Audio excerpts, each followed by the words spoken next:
دنیاوی زندگی تین حصوں میں تقسیم ہے۔ وَعَلَمُوا أَنَّمَا الْحَيَاةُ الدُّنْيَا، سورہ حدید آیت نمبر 20۔ جان لو دنیا کی زندگی لعب و لہو، کھیل کود ہے، زینت و تفاخر بینکم، اور ایک دوسرے پر حسن و آرائش، سجاوٹ، فیشن، رائج، تزئینات اور خوبصورتیوں کا مقابلہ ہے۔ وَتَكَاثُرٌ فِي الْأَمْوَالِ وَالْأَوْلَادِ، اور مال کی کثرت پر اور اولاد کے تعدد اور کثرت پر اظہار کرنا ہے۔ مال کا اظہار کہ میرے پاس اتنی دکانیں ہیں اور میری اتنی زمینیں ہیں اور میری اتنی جائیدادیں ہیں، میرے 6 بیٹے ہیں اور ایک فلاں جگہ ڈائریکٹر ہے تو ایک فلاں جگہ سیکٹری ہے اور ایک فلاں جگہ سی ایم ہے اور ایک فلاں جگہ جی ایم ہے اور ایک فلاں جگہ مثال کے طور پہ سی او ہے، وہ یہ والی باتیں ہیں۔ یہ تیسرا دور ہے۔ پہلا دور جسے قرآن کہہ رہا ہے وَعَلَمُوا أَنَّمَا الْحَيَاةُ الدُّنْيَا لَعِبٌ وَلَهْوٌ، جان لو دنیاوی زندگی کھیل کود ہے، اس کا نام دیا جائے تو وہ بچپنا ہے۔ پہلا مرحلہ بچپنا۔ دوسرا مرحلہ جسے زینت و تفاخر بینکم، مقابلہ ہے حسن و آرائش کا، خوبصورتیوں کا، ہیئر اسٹائل کا، کپڑوں کا، گاڑیوں کا، جی مکانات کا، اپنی چیزوں کا مقابلہ۔ میرے فلاں دوست کے پاس یہ ہے تو میرے پاس ایسا ہے، وہ ایسے بال بناتا ہے تو میں ایسے بناتا ہوں، وہ ایسے کپڑے پہنتا ہے تو میں ایسے۔ تفاخر بینکم، زینت اور آرائش اور خوبصورتی اور حسن اور جمالیات کا مقابلہ۔ اسے تفسیری زبان میں جوانی کہا جاتا ہے۔ جوان، اس کی عادت ہے، اس کا یہ مزاج ہے، جی وہ ایک کیا رائج ہے، ارے بھائی اس کا تو اب دور بدل گیا، تم اب بھی یہی پہن رہے ہو، اب تو یہ نہیں کیا جاتا، تم اب بھی یہی کر رہے ہو، یہ مقابلہ، یہ ہے جوانی۔ اور تیسرا مرحلہ تکاثر فی الاموال والاولاد، مال کی کثرت پر اور اولاد کی کثرت پر اظہار کرنا، یہ ہے بڑھاپا۔ تو یا انسانی زندگی یا دنیاوی زندگی وہ بچپنا ہے یا جوانی ہے یا بڑھاپا ہے۔ علامہ ذیشان درجوادی اللہ مقاموں نے بڑی اچھی تشریح کی ہے اس کی، کہ ایک پہاڑ کو تصور میں لائیں۔ قرآن نے انسانی زندگی کو 3 حصوں میں بانٹا ہے، اور میری قسمت اچھی ہے، میرے لیے اعزاز و سعادت ہے کہ اس وقت تینوں مجموعوں سے مخاطب ہوں۔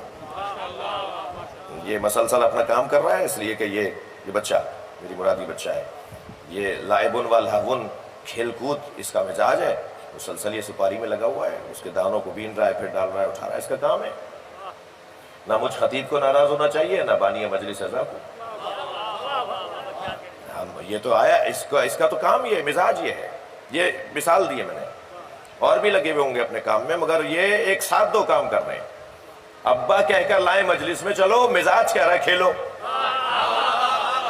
تو یہ دونوں چیزوں کو کیسے جوڑیں گے؟ یہ تو دینداروں اور دینی ادارے رکھنے والوں کا کام ہے کہ بچوں کے لیے دینی اداروں میں اس بات کا احساس کریں کہ مزاج اس کا کھیلنا ہے۔ صلوات پڑھ لیں ذرا محمد و آل محمد۔ آگے آ جائے صاحب، ایک اور صلوات نبی کی ذات۔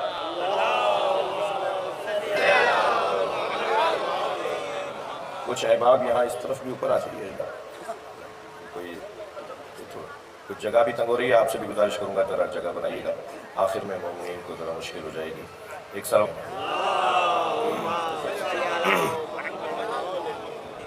ایک اور بہتر صلوات،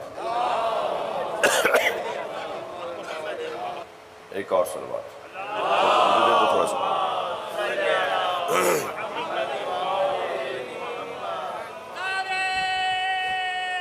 بس 2 ووٹ دو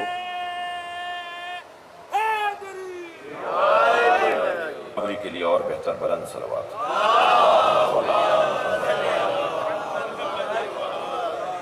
توجہ ہے آپ حضرات کی، بات آگے بڑھے۔ لعب و لہو، بچپنا۔ علامہ ذیشان درجوادی اس بیان کو، قرآن کے اس اعلان کو کچھ تشبیہ دیتے ہوئے کہتے ہیں کہ پہاڑ کو تصور میں لائیں. پہاڑ کو، پہاڑ کی چوٹی، پہاڑ کا اس طرف کا دامن اور پہاڑ کا اس طرف کا دامن.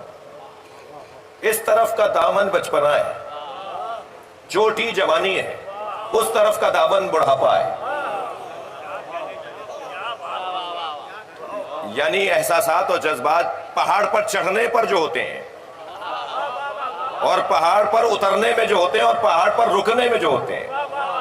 بھائی حضرت موسیٰ کے بیٹے نے یہی کہا تھا نا کہ یہ پہاڑ مجھے بچا لے گا، اور پہاڑ پہ چڑھتا رہا، چوٹی پہ جاتا رہا اور پانی بھی بڑھتا رہا. یہ جوانی کا مزاج ہے، اور آخر پہاڑ بھی ڈوب گیا.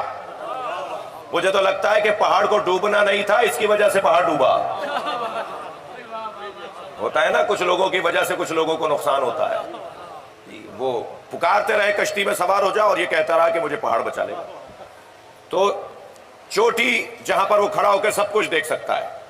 پھر اس کی تشریح خود بھی فرماتے ہیں، کہتے ہیں کہ یہ جب چڑھ رہا ہوتا ہے تو اس کی ایک کیفیت ہوتی ہے، چڑھنے کے بعد پھر اسے دونوں طرف نظر آتا ہے. اسے بچپنے کے حالات بھی یاد آتے ہیں، اسے آگے کیا بربادیاں اور پریشانیاں ہیں وہ بھی نظر آتا ہے، آگے کیا ہونا ہے وہ بھی نظر آتا ہے. لہذا کمال انسانی زندگی کا جوانی ہے. جوان سب کچھ اس دنیا کا ہوتا ہے، اس دنیاوی حیات کا ہوتا ہے.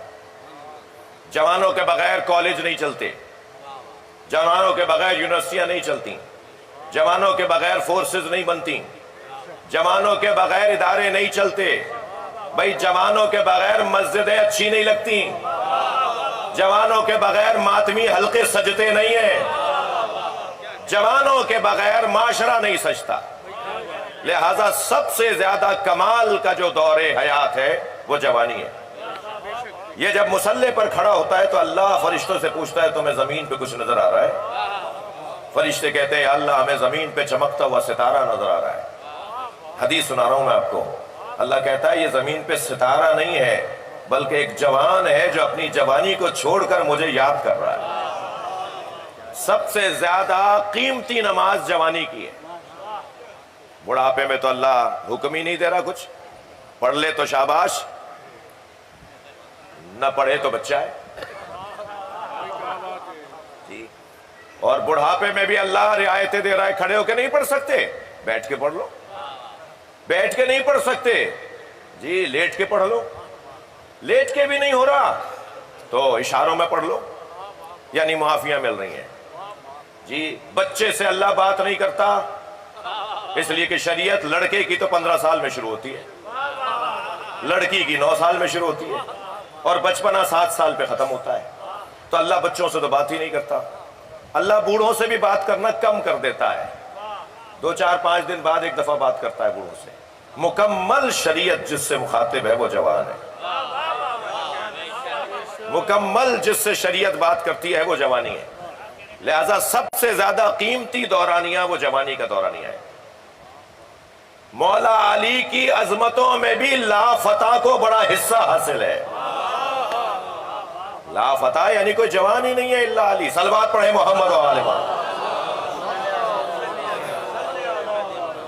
فتح، فتح لفظ فتح، فتین، فتایات، جوان اور جوانوں کو کہا جاتا ہے جی. جوانی سب سے زیادہ قیمتی دورانیہ جوانی کا ہے. اس نے اتفاق ہے کہ کچھ کم نہیں ہے تعداد نوجوانوں کی مجلس میں. جتنا اس دور میں محنت کر سکتے ہیں، جتنا اس دور سے حاصل کر سکتے ہیں، اس لیے کہ مکمل توانائی کا دورانیہ ہے. جتنا پڑھ سکتے ہیں، جتنا تجربہ حاصل کر سکتے ہیں، اتنا ہی پھر ساری زندگی کام آئے گا. اور بڑھاپے کا اپنا حسن ہے، بچپنے کا اپنا جمال ہے. یہ 3 دورانیے پروردگار عالم نے قرآن مجید میں بیان کیے ہیں. ان تینوں دورانیوں کے اپنے اپنے تقاضے. میں کچھ دیر پہلے دورانیے پہ رکنا چاہتا ہوں، اور کچھ دیر ہی رہ گئی ہے جس پہ میں اپنی بات کو فضائل کے باب میں مکمل کر کے چند جملے مسائل کو پڑھوں گا. پہلا دورانیہ بچپنا ہے.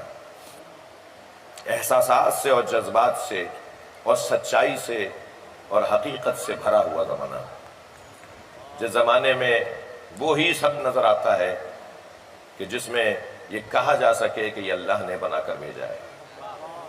یعنی جتنا بچے پر ہم غور کریں گے اتنا اللہ ہے پر یقین بڑھے گا. جتنا ہم بچے کے اوپر غور کرتے چلے جائیں گے اللہ ہے، کسی نے اسے بنا کر بھیجا ہے، جی یہ وہاں سے صحیح اور سالم بن کر آیا ہے. لہٰذا اگر 3 سال کا بچہ کسی کا شیشہ توڑ دے اور کوئی اسے گھور کے دیکھے، اسے ڈانٹے، تو دوسری آواز فوراً آ جاتی ہے، معصوم ہے، چھوڑ دو، معصوم ہے. یہ جو معصوم ہے کی آواز آتی ہے، یہ گویا ایک پیغام ہے کہ اس نے قصداً ایسا نہیں کیا، اس سے ہو گیا ہے. جس سے جو قصداً ایسا نہ کرے اور ہو جائے تو اسے بہرحال ترک اولا ضرور کہا جائے گا. لیکن جن ہستیوں کو ہم آخری وقت تک معصوم مانتے ہیں، ان کے ہاں ترک اولا بھی نہیں ہے. اور یہ جو لفظ بولا جاتا ہے کہ معصوم ہے، یہ محاورہ ہے، عقیدہ نہیں ہے. بھائی توجہ چاہوں گا ان جملوں پر. یہ محاورتاً ہم کہتے ہیں معصوم ہے، چھوڑ دو اس کو، کچھ نہیں کہو. یہ عقیدہ نہیں ہے، محاورہ ہے. اور جہاں عقیدہ ہے وہاں پر پھر زندگی کے سارے دور ایسے ہی گزریں گے. آپ ذرا غور فرمائیں، معصوم ہے، اس نے قصداً ایسا نہیں کیا، بچہ ہے، معصوم ہے، جی اللہ نے اسے بنا کر بھیجا ہے. جب چادر میں حسنین آ رہے ہیں تو سن و سال بچپنے کا ہے. یہ بھی میں محاورتاً بول رہا ہوں، ورنہ ان کو بچہ نہیں بولا جاتا. یہ بچے نہیں ہوتے. یہ بچے کیسے ہوں کہ جب گود میں کہتے ہوں کہ تورات سناؤ، زبور سناؤ، انجیل سناؤ، قرآن سناؤ، کیسے انہیں بچہ مان لیا جائے؟ یہ محاورتاً ضرور کہا جائے گا کہ امام کم سن تھے، 3 سال کی عمر تھی، بچپنا تھا، نبی کے پشت پہ آ کے بیٹھ گئے تھے. یہ محاورتاً ہم کہہ رہے ہیں. ورنہ یہ وہ بچے ہیں جو بڑوں کو گود میں سکھا رہے ہوتے ہیں. جی حضرت حشام آئے امام جعفر صادق علیہ السلام کی خدمت میں. غلام نے بتایا کہ کچھ دیر رکو، حضرت کے گھر میں جس بچے کی آمد ہونی تھی وہ آمد ہو گئی ہے. وہ بچہ امام کو لا کے دیا گیا. امام اس کو لیے اس سے کچھ گفتگو کر رہے ہیں. امام موسیٰ کاظم کی آمد ہوئی ہے. حشام کہتے ہیں کہ میں پہنچا تو حضرت کی پشت میری طرف تھی اور حضرت گہوارے کے ساتھ کھڑے ان سے کچھ بات کر رہے تھے. جب گفتگو حضرت کی وہاں بچے سے مکمل ہو گئی، یعنی جیسے بچے سے کوئی بڑا بات کر رہا ہو، تو مڑ کر مجھے دیکھا اور کہا کہ حشام آگے بڑھو اور اپنے آئندہ آنے والے امام کو سلام کرو. جو میرے بعد تمہارا امام ہے اسے سلام کرو. حشام کہتے ہیں میں قریب گیا اور میں نے جا کے سلام کیا. السلام علیکہ ایھا الطفل الصغیر، اے گہوارے کے نونہال نوخیز شیرخوار بچے، آپ پہ سلام. تو جیسے ہی میں نے یہ جملہ کہا تو انہوں نے فصیح عربی میں مجھے جواب سلام دیا. کہتے ہیں اس وقت ایک مرتبہ میرا وجود ہل کے رہ گیا کہ اللہ نے ہمیں کس. انہوں نے فصیح عربی میں مجھے جواب دیا اور کہا اے حشام، 7 دن پہلے تمہارے یہاں بیٹی کی ولادت ہوئی ہے. تم نے اپنی بیٹی کا جو نام رکھا ہے وہ ہمیں اچھا نہیں لگتا، نام بدل دو. نام بھی بتایا حضرت نے، میں جو یہاں نہیں بتا رہا. ایک صلوات پڑھ لیں محمد و آل محمد. اس سے اچھی صلوات، بہتر صلوات.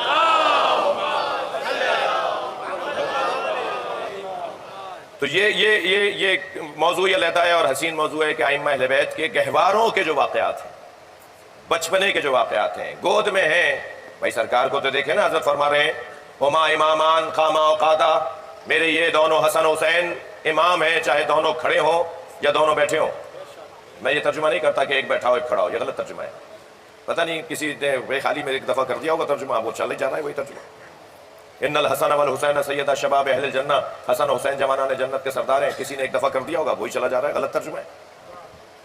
کہاں کہا ہے سرکار نے کہ ان الحسن والحسین سیدہ شباب اہل الجنہ، حسن حسین جوانان جنت کے سردار ہیں. اس کا مطلب ہے مر جاؤ جنت میں چلے جاؤ تو 2 سردار ملیں گے، یعنی مردوں کے سردار ہیں. اچھا پھر یہ کہا بھی نہیں ہے نا نبی نے، سامنے کی سیدھی سادی زبان. حضرت کا تو معجزہ یہ تھا کہ فرماتے ہیں مجھے اللہ نے آسان بولنے کا ہنر دیا ہے. سرکار نے فرمایا مجھے اللہ نے آسان بولنے کا ہنر دیا ہے، میں آسان بات کرتا ہوں. فرمایا ان الحسن والحسین سیدہ شباب اہل الجنہ، حسن حسین جوانان جنت کے سردار ہیں. نہیں، حسن حسین جوانان